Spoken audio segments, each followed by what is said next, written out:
One of the best parts about doing what I do for a living is all the cool places I get to go, places I get to go to ride ATVs and side-by-sides and experience different things. I've never been anywhere quite this exotic. We really wanted to do a trip to show up every other trip we've ever done. At Dirt Trax, we always want to do something exciting. I mean, when we go on trips, we want it to be a huge adventure, something unique, very different. And for this trip, we definitely have all of that and a whole bunch more. We're going to Costa Rica, and Luke and I were just, I mean, to say we were excited would be an understatement. I've never been this far south in any way.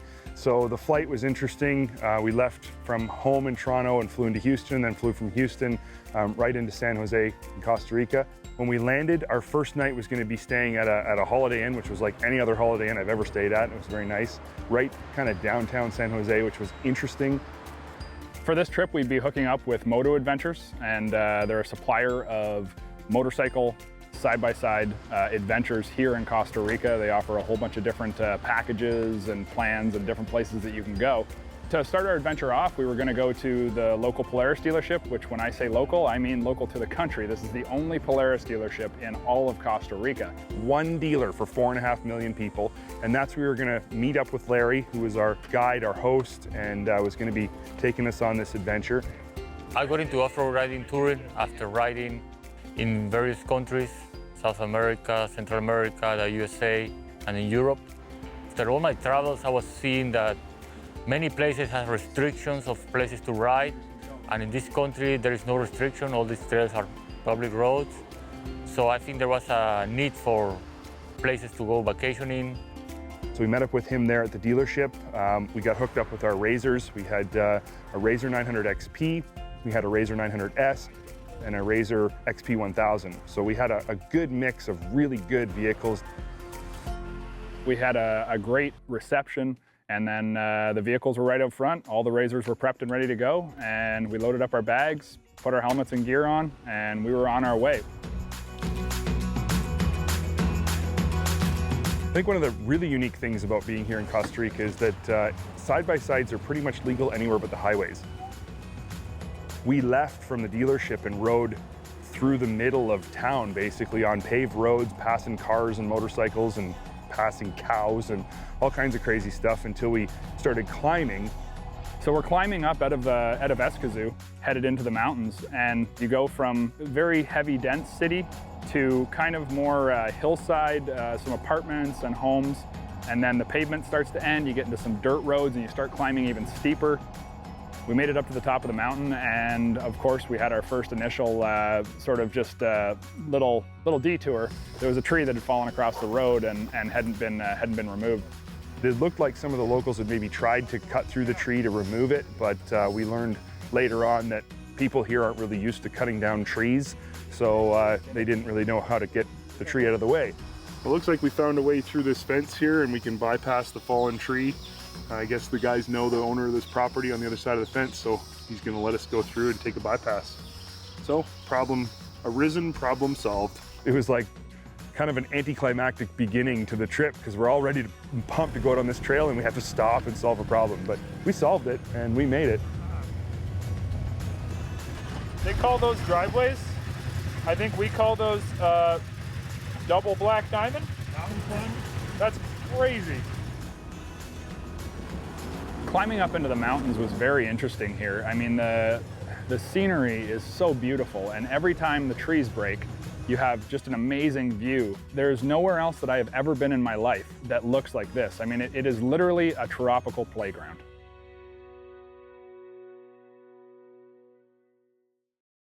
Larry really likes to take people who are capable to really technical spots, and I think he likes to test people and see just how good a technical rider they actually are.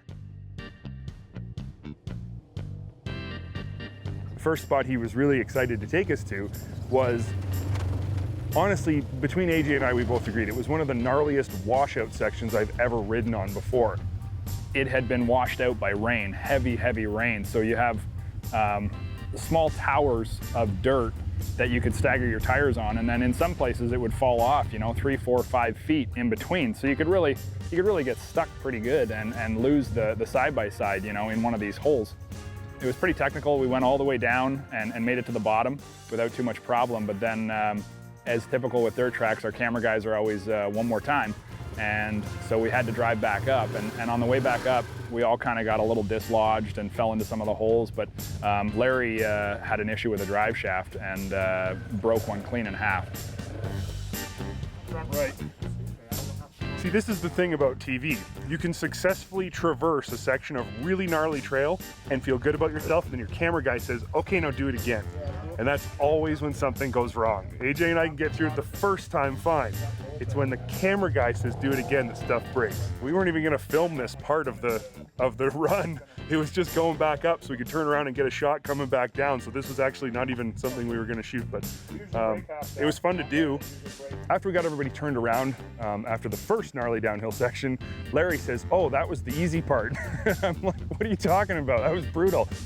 So then we turn around and continue the downhill. It gets worse, bigger holes. And without the traction on the right wheel on the front, it was kind of hard to go through those big holes and be in the middle of the big route. But we worked it out, pointing the right direction, put the wheels, and it worked out good. Finally, when we did make it to the bottom, we stopped, were able to assess the drive shaft that was broken, remove the parts that needed to be removed, get the front wheel off, and sort of engineer the front end so the tire would stay on for the rest of the day, and continue on our way.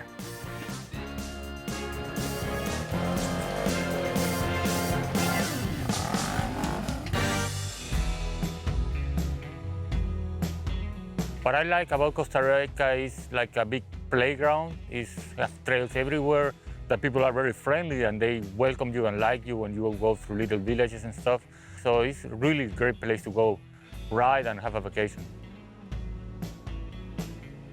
I really enjoyed this section of riding on these trails because the trail itself was a little less technical, which gave you the opportunity to enjoy the views that you were experiencing. And we got to see a lot of countryside really fast.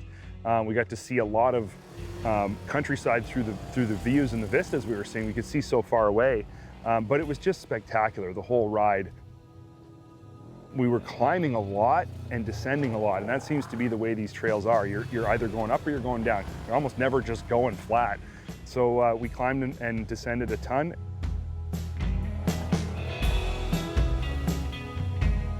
We stopped for lunch in a small town. It was a farming town.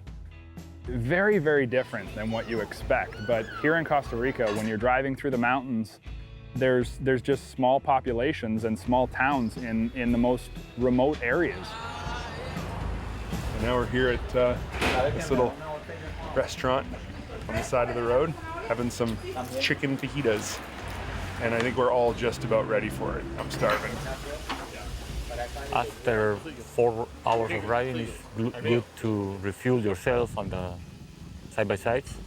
The food is good. It's very like a local and homemade kind of food, and they treat us very well, and we like it a lot. After lunch, we had some less technical riding to do. Larry wanted to show us some of the trails that were a little smoother, a little faster. The afternoon was amazing. We saw even greater beauty in the mountains of Costa Rica. It just continued to impress us. We were on hillsides where there's cows grazing. I mean, it's steeper than you would ever want to walk up. And I have to say, coming away from this trip, if there's one thing I'm going to remember, it's going to be the views. I mean, there was scenery like nobody has ever seen before up here, and it was endless. The kind of trails and diversity are lots of mountains. Some are challenging, and we go up and down all day. It's go mountain up, go down, lots of river crossings, and we go through little villages up in the mountains, and we have great scenery along the way. Our final destination for day one was going to be Colinas Alta Vista, which is a resort at the top of a mountain that overlooks the entire city of San Jose. And to say that it was impressive would be an understatement. During the day it's beautiful, but at night, when the lights come on and you see the entire city lit up, you really can't put words to it. Day one of this trip was awesome. Everything went better than expected, but we had a lot more riding to do, and AJ and I both were just super pumped about what day 2 and 3 of this trip were gonna bring. And we enjoyed the views up on the top of this mountain, but we wanted to get to bed so we could wake up and ride another day.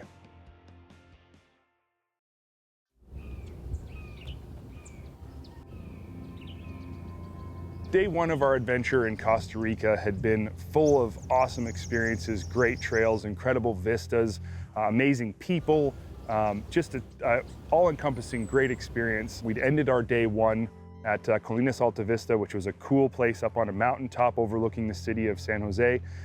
Day 2 was going to be a biggie. We traveled 70 kilometers on day 1. Day 2 was going to be approximately 130 to 150 in one day through the mountains of Costa Rica.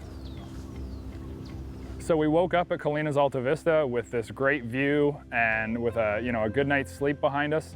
And while we would have liked to stay there and see the scenery even more, we knew that there was more great riding happening. So it was time to gear up, put our helmets on, and get back on the dusty trail.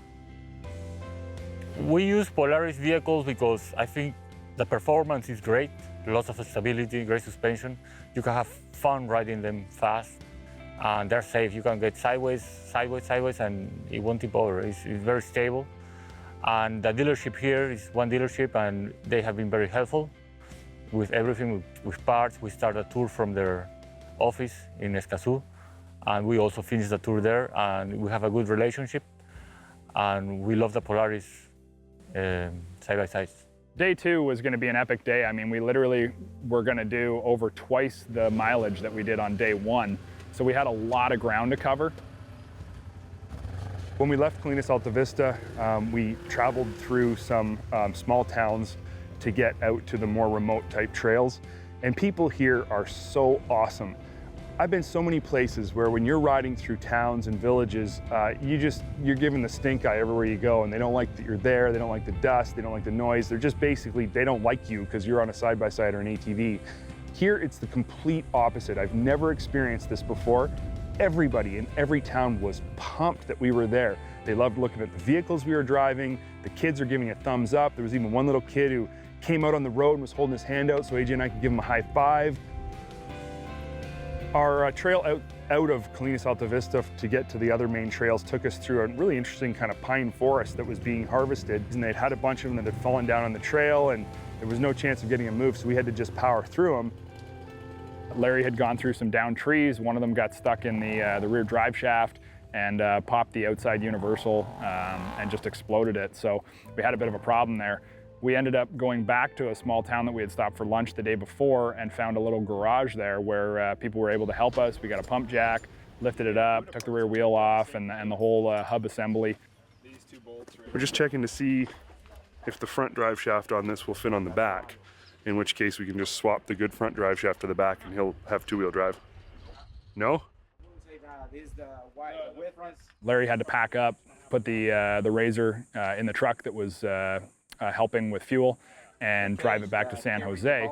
But because we had Lewis running sweep for us, it was great. I mean, Lewis just jumped in, took point, and was going to lead us for the rest of the day. I'm here to support the client, just in case something happens, or for some reason the abilities of the riders are different, so we can split and we can take one hard road and an easy one, just in case.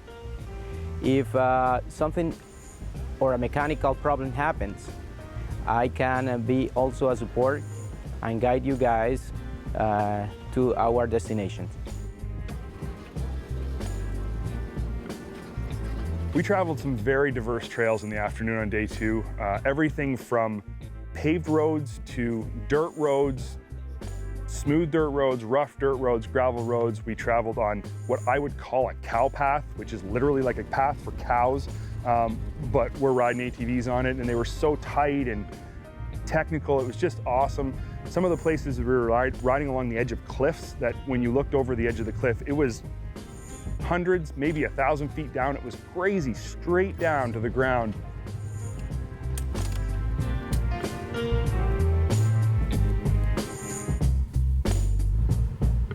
That's like steel material.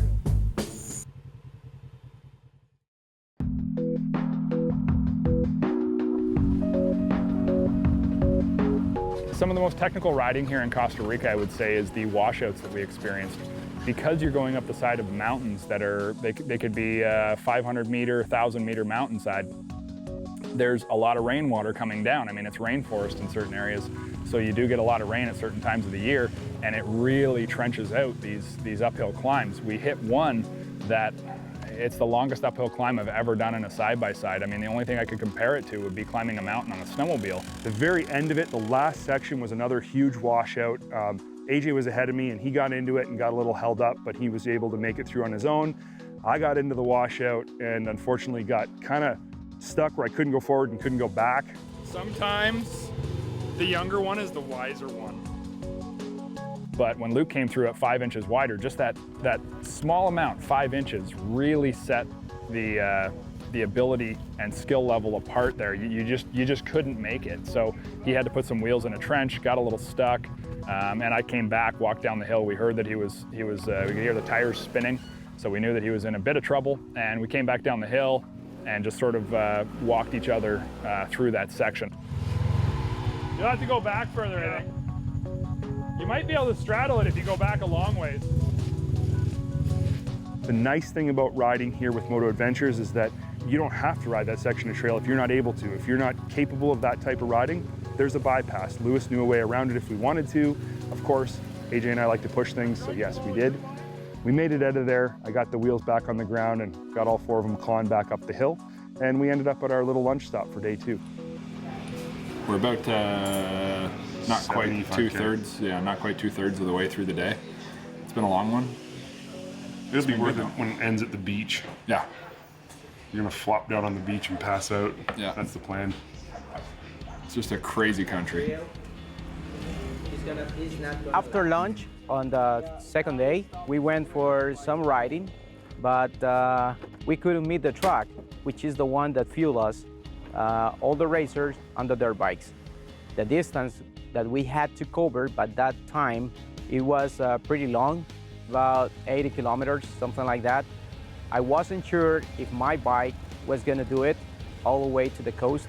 So I was pretty concerned about finding some fuel in different spots or small villages. Lewis was super excited to take us to a river crossing that he knew of, and it was, he was talking the whole day about how he didn't know if the water would be too high and if we'd be able to make it. So AJ and I were kind of like, well, I hope we make a good choice here, make good choices. When he stopped to look for some gas, he asked the local guy at the supermarket, the variety store, how the river was. And the guy said that somebody had crossed with a little Honda 125 just the night before. And immediately I'm like, well, that's super easy. If you can do it on a Honda 125, you can do it in pretty much anything. You probably do it on a scooter. So we thought, let's go do it. Let's go find this awesome river crossing. We'll just do it. Back home, we have lots of river crossings. It's something that we're very used to. But here in Costa Rica, the rivers are definitely bigger and wider than they are back home.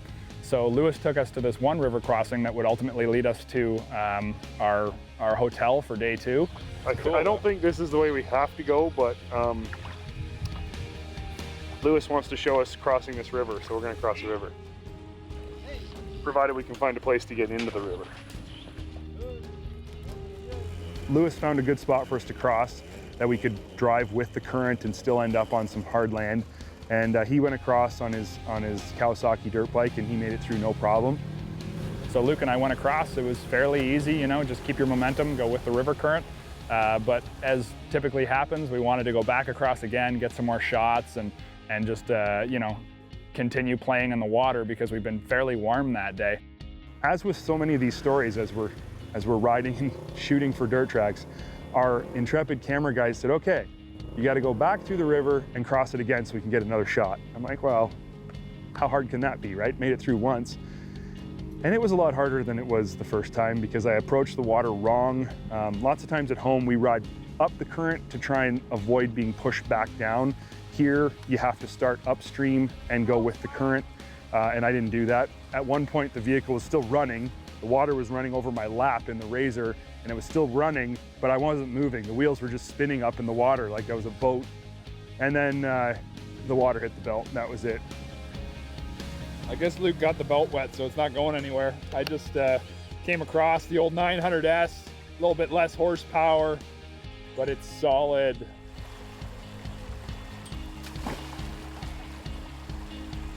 He got stuck because he was fighting with the water. I had the same feeling when I crossed the bike.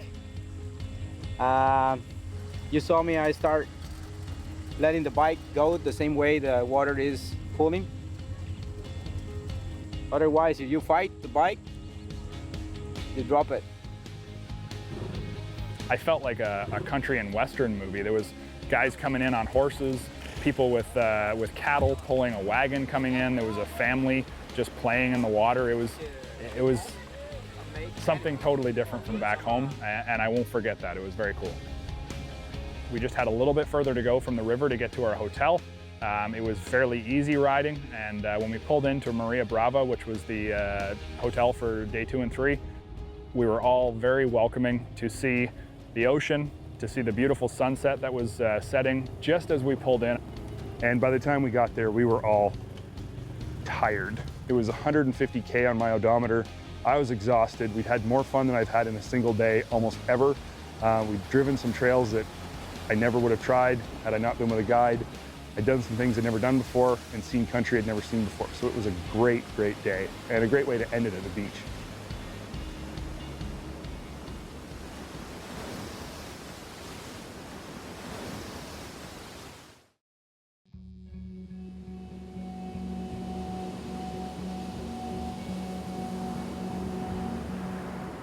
We had some really interesting extracurricular activities planned for day 3. Because Moto Adventures is dirt bike and side-by-side tours, and AJ and I used to ride dirt bikes a lot, we thought, well, why don't we incorporate riding dirt bikes into part of this tour? It'd be the first time in almost 15 years that I'd ridden a dirt bike, so things could go really bad, but it could also go really good and be fun. Unfortunately, AJ got a little sick at the end of day 2, and day 3 he just wasn't up to riding dirt bikes, so he stayed back and was going to try and sleep it off. And that was sad because it would have been a really good time and we would have had fun as a group. You know, fortunately Lewis was available and pumped to take us out on a dirt bike tour. He was going to guide us, and he guided me, and we went out together. I got on a KTM EXC 250, which was a bike I'd never ridden. It was the first 2-stroke I've ridden in almost 20 years. Luke and I were going to go out, but I had been given a gift from my family when I left, and unfortunately I came down with strep throat. I could feel it during day 1. And day 2, it got worse. Day 3, I felt terrible. So I told the guys, I said, I'm gonna try to sleep this off. You guys go and do the dirt bike experience. So I was sad to not be able to do that, but I was knowing that I needed to take some time to rest so that I could do the adventure we had planned for later on in the day. We just headed up again into the mountains. It's where everything happens, in the mountains. Did some dirt roads so that I could get a feel for the bike and kind of remember how to ride one. And Lewis also wanted to kind of judge my ability before he took me anywhere technical. When the ride began on the 3rd day, I knew that the first thing I should do is begin with a very easy trail, beautiful scenery, and just to see what were the abilities of the riders. It was so much more fun than I thought it was going to be than I remember it being, and now I want to buy a dirt bike. After we'd ridden on the easy trail for a bit on these dirt roads, Lewis said he thought that I was able to go down some more technical stuff and try some more technical trails. The thing about technical trails here in Costa Rica is that technical can mean anything from like just kind of a rough trail to ridiculous washouts, and I didn't know what he had planned. Trail Lewis picked was looked pretty easy in the beginning. It was downhill, of course everything here is down or up, but it just looked like a rough trail. And as we continued on down the trail, it got more and more technical, and there was bigger and bigger washout tracks down the middle of it, and more slippery clay kind of showed its face. And I was kind of second guessing myself about how I was going to be able to do this. And I tried some things that I was nervous about doing because it'd been so long since I'd ridden a dirt bike. I just wasn't sure of myself, but he was confident that I would be able to do it after watching me ride for a bit. And sure enough, I was crossing these washouts and wheeling over stuff, and it was just so much fun. Way more fun than I was expecting it to be. And we rode for a couple hours out there and up and down this trail that was really technical, and then we decided it was time to head back, have some lunch, get cleaned up, and head out for our afternoon adventures.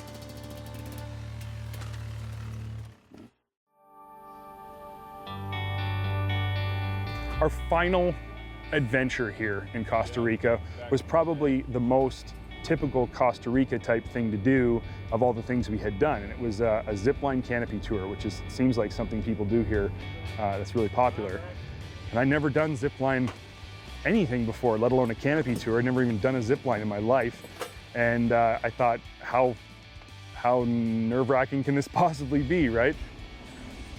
Canopy tours, we have some back home. We have canopy tours where you walk, and we have zipline tours back home, but they're not to the same level as they are here in Costa Rica. The Costa Ricans, they do it on a grander scale. It's much bigger and much more impressive because you're in the rainforest. I'm all strapped up, ready to go. Should be fun. I think the camera guys are more nervous than us. Yes. Don't drop the camera.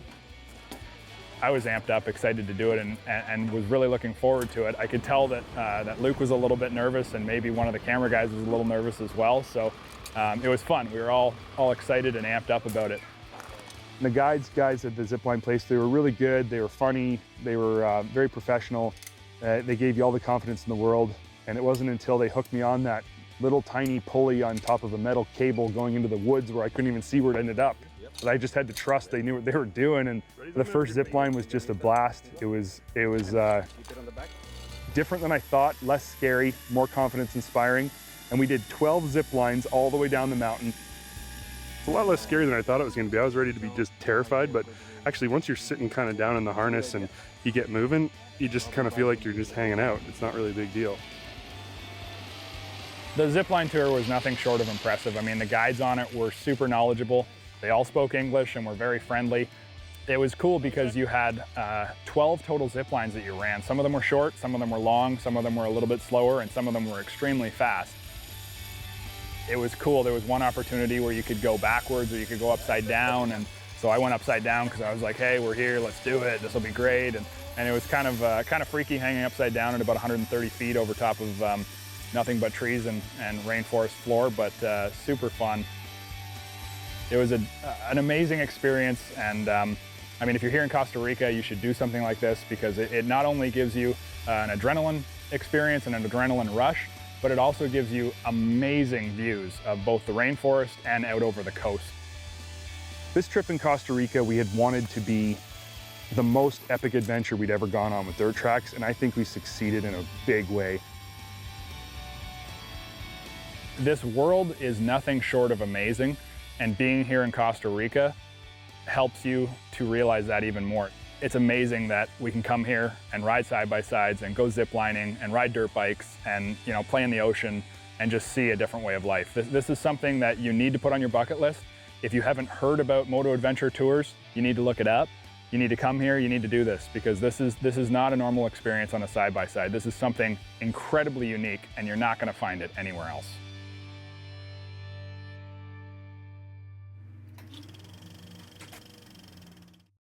If you've enjoyed this video, please subscribe to Dirt Trax TV's YouTube channel so you never miss another update.